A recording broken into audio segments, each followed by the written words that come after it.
उसको प्रचारको उद्देश्य चाहिँ मानिसहरूलाई पश्चातापसम्म ल्याइ पुर्याउनु अनि जीवन परिवर्तनसम्म ल्याइ पुर्याउनु अनि यीशुलाई अपनाउनका लागि तयार गर्नु चाहिँ यूहन्नाको प्रचार र मिनिस्ट्रीको उद्देश्य छ। अनि मानिसहरूले यूहन्नाले गरेको प्रचारलाई सुन्दै गर्दाखेरि आफ्नो पापलाई देख्न सुरु गरेको छ। उनीहरूको भित्र पश्चाताप उत्पन्न भएको छ।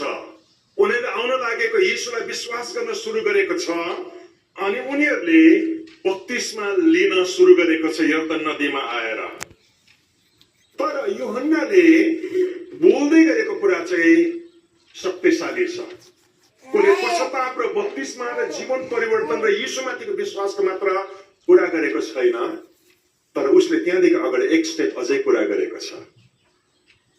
म जुन यीशुको प्रचार गर्दैछु जसलाई अपनाउनका लागि तिमीले पश्चाताप गरेर बप्तिस्मा लिँदैछौ, त्यो यीशुले तिमीलाई जीवन परिवर्तन मात्र दिनुहुन्न, पापको क्षमा मात्र दिनुहुन्न, तर उहाँले तिमीलाई पवित्र आत्मा र आगोले बप्तिस्मा पनि दिनुहुनेछ। अनि यूहन्नाले क्लियरली दुईवटा लेभलको कुरा गर्दैछ यहाँनिर। आजको दिन धेरै मानिसहरूको च्यालेन्ज के हो भनेदेखि हामी प्रभु यीशुलाई विश्वास गर्छौं, पश्चाताप गरेर पापमै जीवन पनि त्याग्छौं, अड्कन्दछ अनि पवित्र आत्माको बप्तिस्मासम्म पुग्दैन। आगोको बप्तिस्मालाई खोज्ने कुरामा हामी लागि पर्दैनौं। अनि यसको परिणाम चाहिँ के हुँदछ भनेदेखि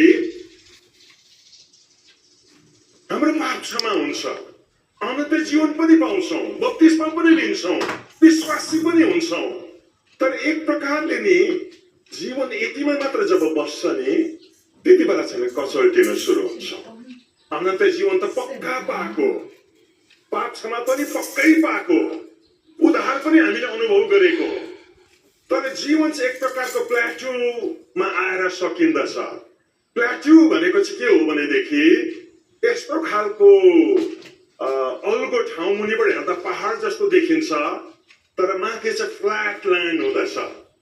तपाईँ एसियामा आउनुभयो भनेदेखि तपाईँले टिबेटन प्लेट्यू भन्ने देख्नुहुन्छ। टिबेटन प्लेट्यू चाहिँ तल तराईबाट चाहिँ हेर्यो भनेदेखि यति साह्रो अल्गो पहाड जस्तो छ, लगभग 9,000 फिट, 10,000 फिट या 15-16,000 फिटसम्म अल्गो छ। हिउँले ढाकेको ठाउँहरू तलबाट हेर्दाखेरि पहाड जस्तो देखिन्छ, तर माथि चाहिँ गयो भनेदेखि के हुन्छ, त्यो पहाडको चुच्चो नै छैन, त्यहाँदेखि उता चाहिँ मैदान छ। सिक्किम